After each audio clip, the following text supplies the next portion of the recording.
జిల్లా సమగ్ర అభివృద్ధి సదస్సు ఫిబ్రవరి 18న జయప్రదం చేయాలని సిపిఎం పార్టీ జిల్లా కార్యదర్శి డి గోవిందరావు అన్నారు.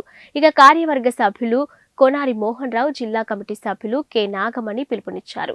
స్థానిక సిపిఎం పార్టీ కార్యాలయంలో జరిగిన సమావేశంలో జిల్లా సమగ్ర అభివృద్ధి ప్రచార కరపత్రం సిపిఎం నాయకులు విడుదల చేశారు. ఈ సందర్భంగా వారు మాట్లాడుతూ సమగ్ర అభివృద్ధి ఎందుకు జరగలేదన్నారు. ఇక శ్రీకాకుళం జిల్లా వెనుకబడిందా లేదా వెనుకకు నెట్టేయబడిందా? స్వాతంత్ర్యం వచ్చి 77 సంవత్సరాలు కావస్తున్నా జిల్లా వెనుకబడడానికి కారకులు ఎవరని ప్రశ్నించారు. శ్రీకాకుళం జిల్లాలో వంశధార, నాగావళి వంటి నదులు ఉన్నప్పటికీ, సువిశాల సాగు భూమి, సుదీర్ఘ సముద్ర తీరము, అటవీ సంపద ఉన్నప్పటికీ కేంద్ర, రాష్ట్ర ప్రభుత్వాలు నిర్లక్ష్యం కాదా అని వారు ప్రశ్నించారు. జిల్లా సమగ్ర అభివృద్ధికై సదస్సులో సిపిఎం పార్టీ రాష్ట్ర కార్యదర్శి వి శ్రీనివాసరావు, సిపిఎం పార్టీ రాష్ట్ర కార్యదర్శి వర్గ సభ్యులు బి తులసీదాసు, పూర్వ ఎమ్మెల్సీ ఎంవిఎస్ శర్మ, అదేవిధంగా greater Visakha CPM corporator B Gangarao తదితరులు పాల్గొన్నారు. ఇక ఈ సదస్సులో ముసాయిదా పత్రాలని ప్రజెంట్ చేస్తారని, దీని మీద చర్చించి సమగ్ర అభివృద్ధికి సూచనలు తయారు చేయడం జరుగుతుందని వారు తెలిపారు. ఈ సదస్సును జయప్రదం చేయాలని వారు కోరారు. శ్రీకాకుళం జిల్లా సమగ్ర అభివృద్ధి సదస్సుని 18వ తేదీన ఏవిఎస్ భవనంలో నిర్వహిస్తున్నాం.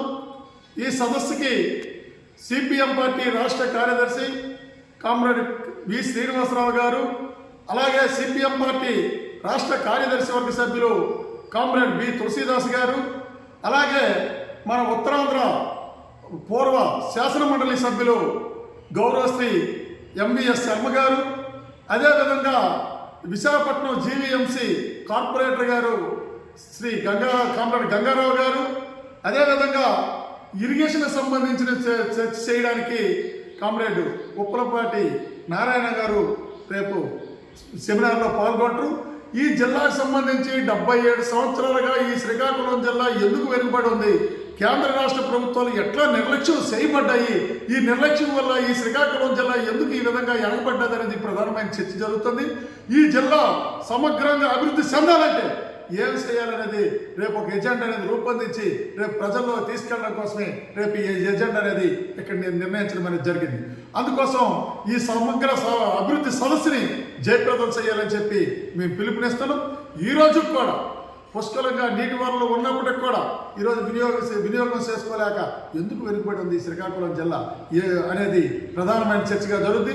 అదేవిధంగా పారిశ్రామిక రంగంలో కానీ, వైద్య రంగంలో కానీ, ఇతర అన్ని రంగాల్లో కూడా, వృత్తి రంగాల్లో అన్ని రంగాల్లో కూడా ఎందుకు వెనుకబడ్డం అనేది ఒక చర్చ జరిగి మేధోమదనం చేసి రేపు ఒక ఎజెండాను ఫిక్స్ చేయడానికి రేపు ఈ సదస్సు జరుగుతుంది. ఈ సదస్సు జయప్రదం చేయాలని చెప్పి పిలుపునిస్తున్నాం.